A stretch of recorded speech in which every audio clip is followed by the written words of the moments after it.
अब मैं आप लोगों को वर्ण विच्छेद के संबंध में बताने जा रहा हूं। वर्ण विच्छेद, अब विच्छेद का मतलब क्या होता है? विच्छेद का अर्थ होता है अलग करना, शब्दों के वर्णों को अलग अलग करके लिखना वर्ण विच्छेद कहलाता है। यानी शब्द जो है उसको अलग अलग करके हम लिखते हैं तो वर्ण विच्छेद कहलाता है। वर्ण विच्छेद करते समय स्वरों को मूल रूप में लिखा जाता है। जब हम वर्ण विच्छेद करेंगे तो उसमें जो स्वर होगा उसको हम मूल रूप में लिखेंगे। मात्रा के रूप में भी लिख सकते हैं लेकिन उसको मूल रूप में ही लिखा जाता है तथा व्यंजनों के नीचे हलंत लगा दिया जाता है। अब व्यंजन से जब स्वर निकल जाता है तो उसके नीचे हम हलंत लगा देंगे। हलंत का मतलब होता है कि स्वर रहित है।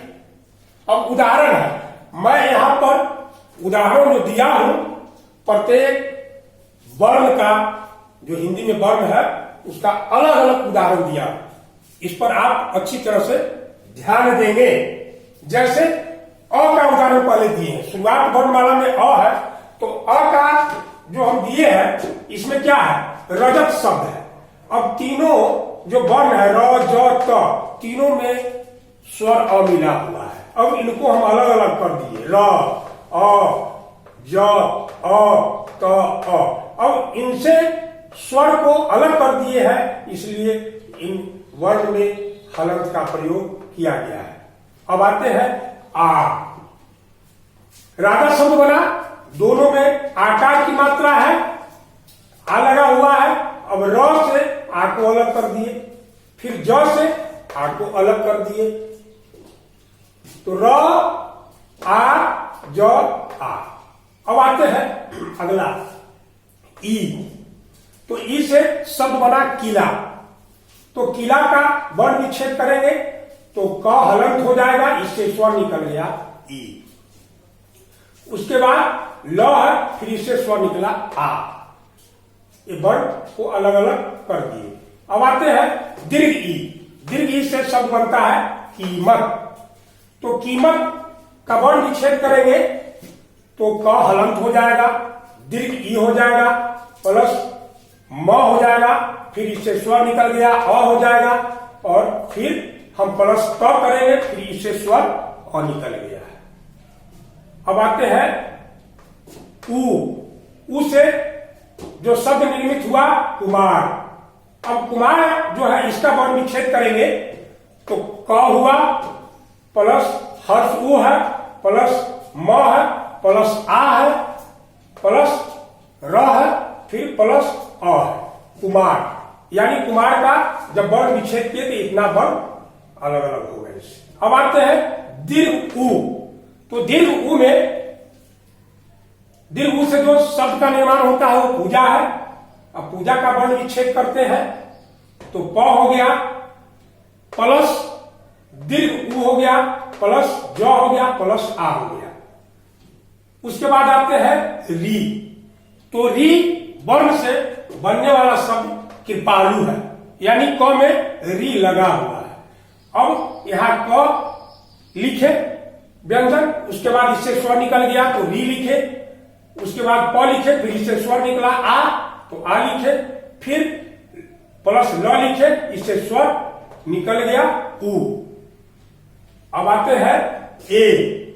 ए से बनने वाले शब्द है बेल। तो बेल का जब वर्ण विच्छेद करेंगे तो ब हो जाएगा, इसमें हलंत हो जाएगा क्योंकि स्वर निकला, और स्वर क्या निकला? ए। ए का मतलब है एकार की मात्रा, प्लस ल, प्लस अ, चूंकि ल से स्वर अ निकल गया। अब आते हैं ऐ से बनने वाले शब्द क्या है? कसैला।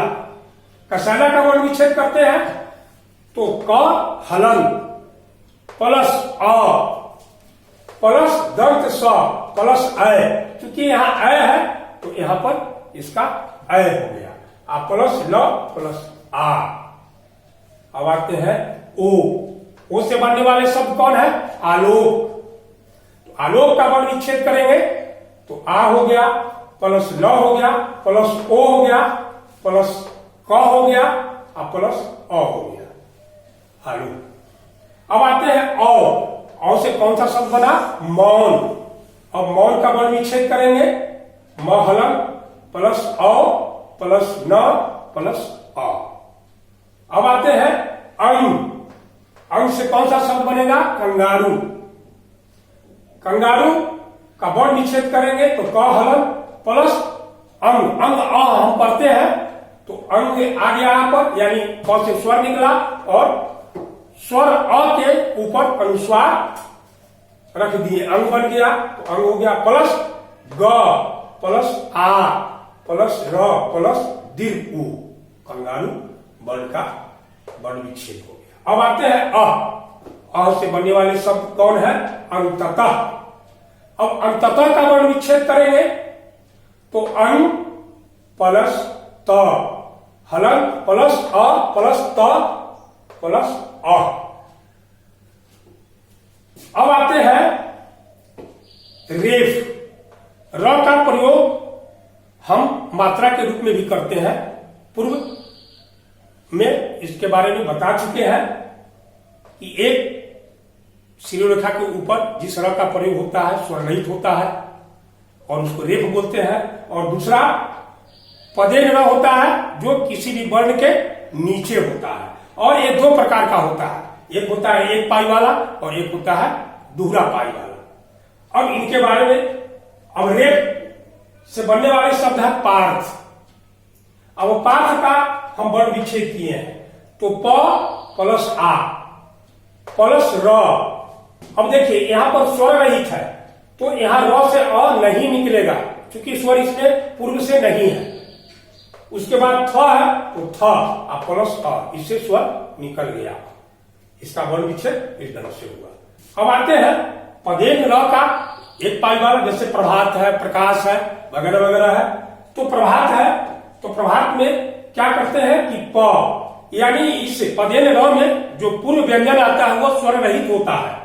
यहाँ पर प स्वर रहित है, उसमें स्वर नहीं है, लेकिन उसके साथ अगर जो र जुड़ा हुआ है वह स्वर युक्त होता है। तो यहाँ पर र है, इसके साथ स्वर लगा हुआ है, स्वर को अलग अलग कर दिए हैं। प्लस भ प्लस आ प्लस त प्लस अ। प्रभात का वर्ण विच्छेद हो गया।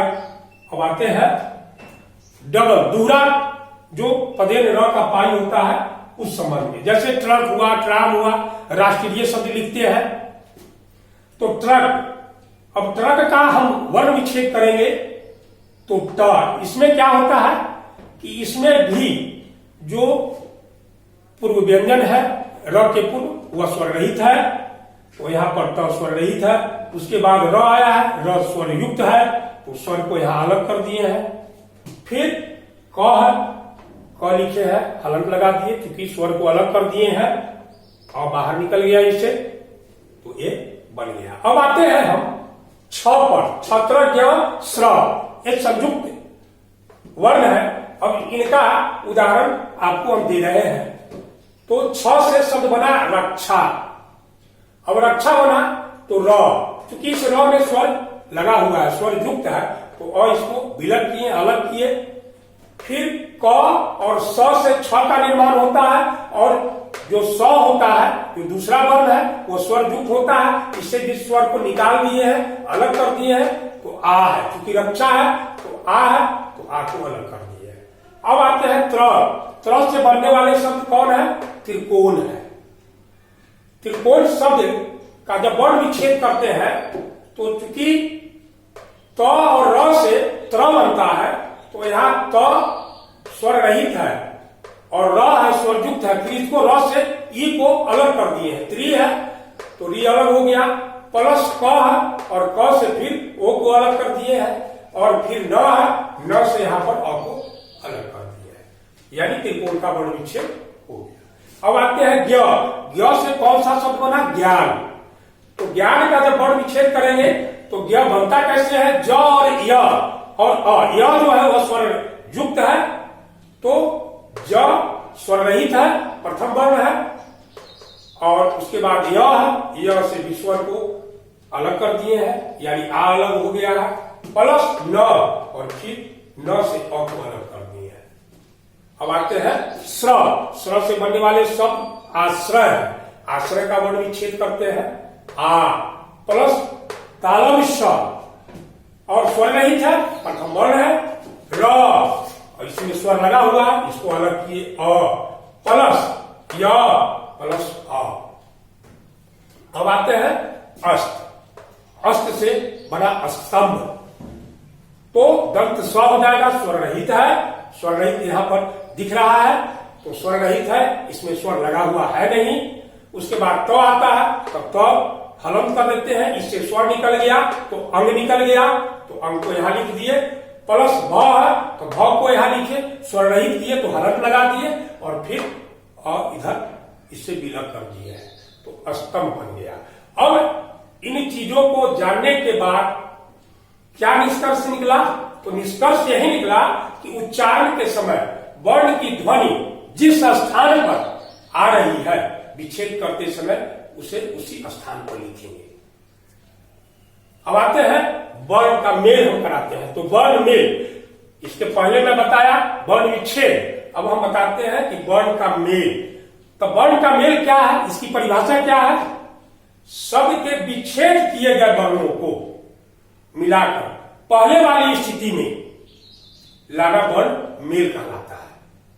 यानी शब्द को जब हम विच्छेद किए हैं तो उनको हम फिर मिला देते हैं और मिलाकर पूर्व वाली स्थिति में ले आते हैं, तो वह वर्ण मेल कहलाता है। अब है उदाहरण स्वरूप, यहां पर तालव स है, स्वर अलग है, इसमें अ है, फिर ब है, हलंत है, द हलंत है प्लस अ है। अब इन वर्णों का मेल कराते हैं तो इनसे जो शब्द बनता है उसका नाम है शब्द। अब दूसरा वर्ण विच्छेद का मेल कराते हैं, कौन सा शब्द बनता है? यहां पर म हलंत है, औ है तो ये म बन गया, फिर ल और यहाँ ई है तो ली बना मौली, यहाँ क अ है क बना मौलिक, मौलिक शब्द का निर्माण हो गया। फिर अगला जो वर्ण अलग अलग है उसको जोड़ते हैं, उसको मिलाते हैं तो क्या बनता है?